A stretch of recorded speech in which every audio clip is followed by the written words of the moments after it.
Assalamualaikum warahmatullahi wabarakatuh. Jumpa lagi dengan Bu Wardah.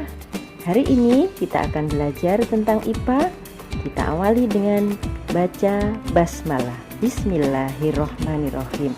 Mudah-mudahan pembelajaran hari ini lancar dan sukses. Kita akan belajar tentang litosfer.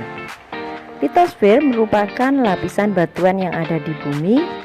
Struktur padat bumi terdiri atas kerak bumi, mantel, dan inti bumi. Litosfer adalah lapisan yang terletak di atas astenosfer dengan ketebalan kurang lebih 1200 km. Litosfer terdiri atas dua bagian, yaitu lapisan sial dan lapisan sima. Lapisan-lapisan kulit litosfer. Yang pertama, lapisan sial. Mempunyai ketebalan rata-rata kurang lebih 35 km. Lapisan kulit bumi yang terbentuk dari logam silisium dan aluminium. Lapisan ini juga mengandung jenis-jenis batuan metamorf, batuan sedimen, granit, andesit, dan batuan lain yang terdapat di daratan benua. Yang kedua, lapisan sima adalah bahan yang bersifat elastis dengan ketebalan kurang lebih 65 km. Lapisan ini tersusun oleh logam-logam silisium dan magnesium.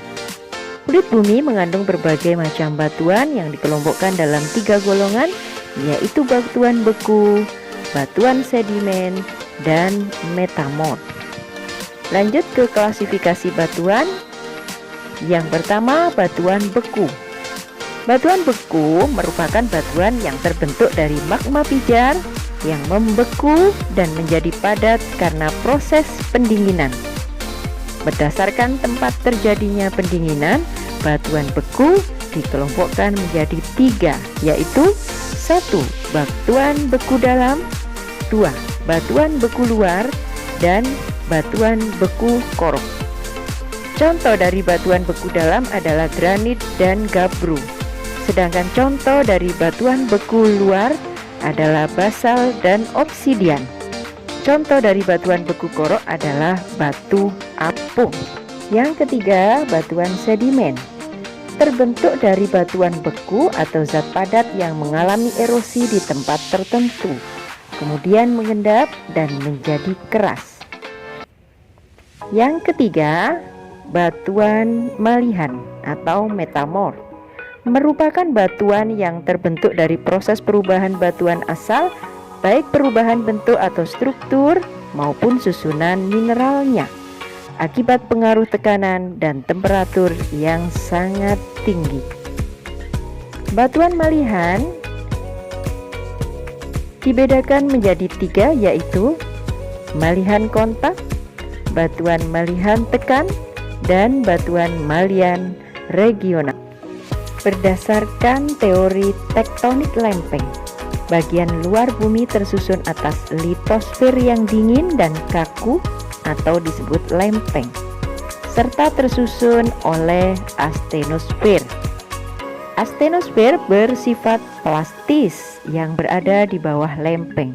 Akibatnya, lempeng seolah-olah mengapung dan bergerak di atas astenosfer. Ketika lempeng bergerak, akan terjadi interaksi antar lempeng. Lempeng dapat bergerak saling menjauh dan memisah. Selain itu, lempeng juga bisa saling mendekat hingga terjadi tubrukan antar lempeng. Ada 2 gerak pada teori lempeng. Yang pertama adalah gerak divergensi dan gerak konvergensi. Selanjutnya, kita lihat perbedaan tenaga endogen dan eksogen. Tenaga endogen adalah tenaga yang berasal dari dalam bumi dan bersifat membangun permukaan bumi. Tenaga endogen terdiri atas tenaga tektonik, vulkanis, dan gempa bumi. Sedangkan tenaga eksogen yaitu tenaga yang berasal dari luar bumi.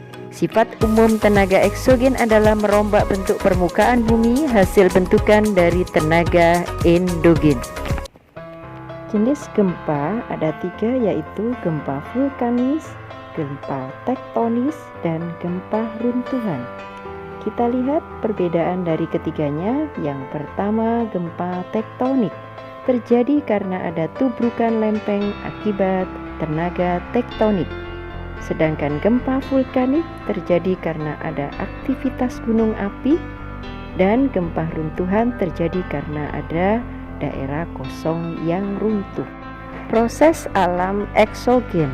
Tenaga eksogen adalah tenaga yang berasal dari luar bumi yang membentuk relief permukaan bumi.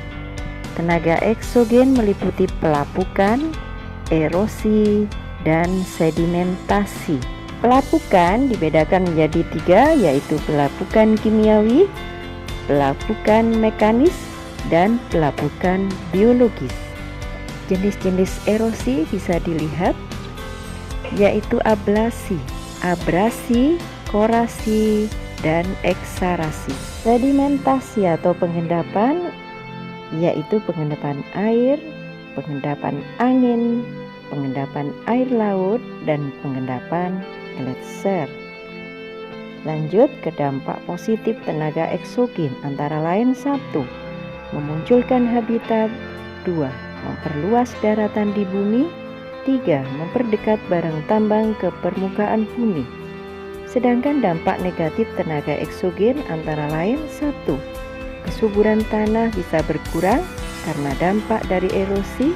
2. Hasil-hasil erosi yang diendapkan di muara sungai mengakibatkan pendangkalan dasar sungai. Yang ketiga, abrasi dapat menghilangkan garis pantai hilang dihantam. Demikian tadi materi hari ini tentang litosfer. Mudah-mudahan bermanfaat. Salam sehat dan tetap semangat. Assalamualaikum warahmatullahi wabarakatuh.